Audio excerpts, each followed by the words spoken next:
All right. I am tired of this Alien Autopsy footage from 1995 being rehashed as real now. Use your head, UFO community.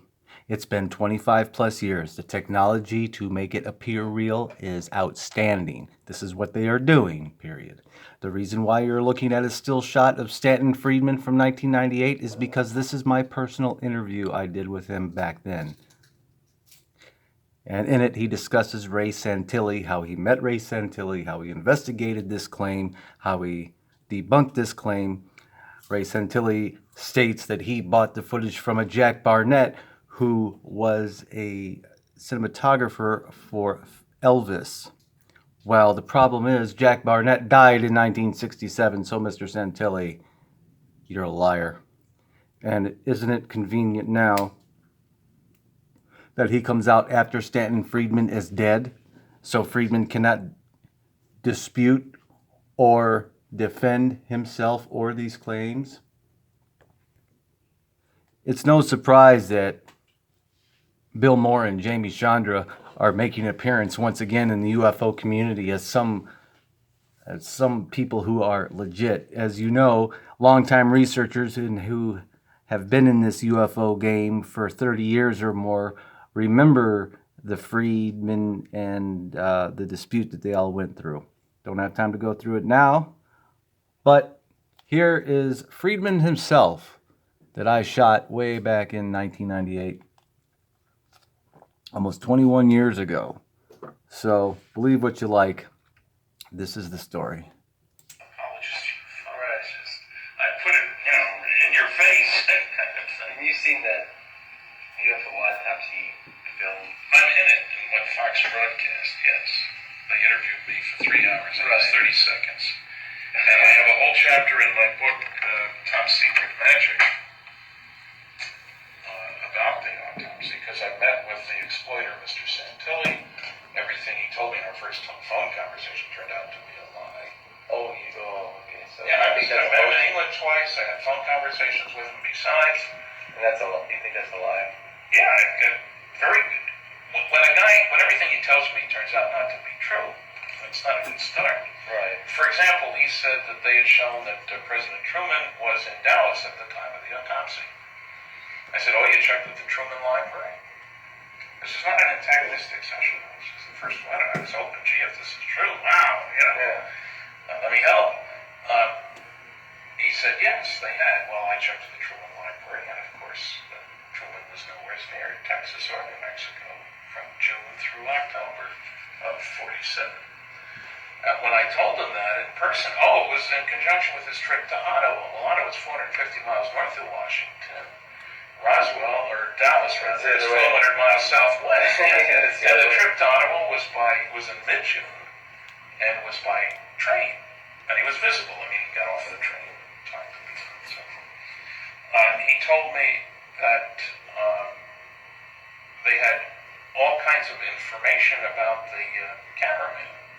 And he is who he says he is and was who he says he was. Boxes of papers. Well, he's never shown any of that. He gave me a name for the cameraman, Jack Barnett.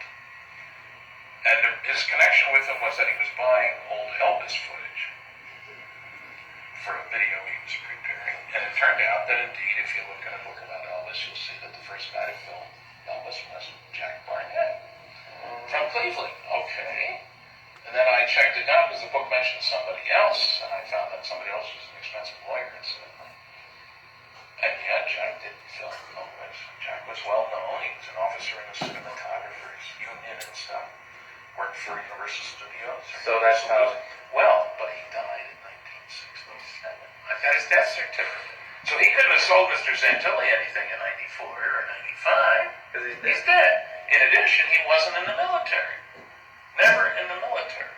He was quite legitimate. I got a picture of him and Harry Truman, for that matter. And from the Union and stuff, I mean, there's no question it was a real Jack Barnett, a well-known cinematographer. But he wasn't in the military. He wasn't alive at the time the film was purchased. And then Mr. Santilli he set up a company, Roswell Footage Limited. Okay, but as soon as it became obvious that this wasn't Roswell, Jack says that it happened near Socorro, New Mexico, 170 miles away, in the end of May, early June. We have no record of any crashes there. And if that's the case, why would the photographer have been flown to Roswell, which he still insists he was? There are 4 military bases much closer than Roswell to Socorro, where there were scientists and high security. Roswell had high security, but it wasn't a scientific place, it was a science base. Right?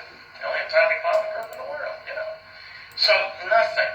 There were a whole bunch of other things he said that just weren't true. Yeah. So what can you do? I mean, he said that Kodak had dated the film. Not true. What he found out was if there were certain marks in the film, on the edge of the film, then the film had been made in 27, 47, or 67. But he never gave them the film they wanted to date it. They're the only ones who can. It's like only Coca-Cola knows what the formula for Coca-Cola is, you know. And all he wanted was like 50 frames, 2 seconds, roughly. And he kept promising, but he never provided it. So that was a lie. See, that sounded very impressive when he told me that they'd shown that the film was dated in 1947. Oh, you know. Yeah. And He sounds like he's just looking for. in the movie, in the Fox Network show, the special effects people had been told that the film was dated in 47. So their evaluation of whether it was real or not real was based on, geez, if that's really 47, that would have been darn good for them. We can do it now, but for 47, oh. Well, it was a lie. It wasn't dated to 47. So anyway. Yep. Top secret. So there you go. Just you got Grant Cameron coming on 2 radio shows, acting all nervous, like he got the story of the century, and if he lets it out, something bad's gonna happen. Well, if that's true, what do you expect when you play the game? But perpetuating 25-year-old UFO stories that are clearly hoaxes and fake with brand new technology, and then saying it's real, and everybody who's in on it, whether willingly or unknowingly, you're hurting the actual UFO research community. And those who really know what's going on, those very few people up in high places, are laughing their asses off while smoking big fat Cuban cigars.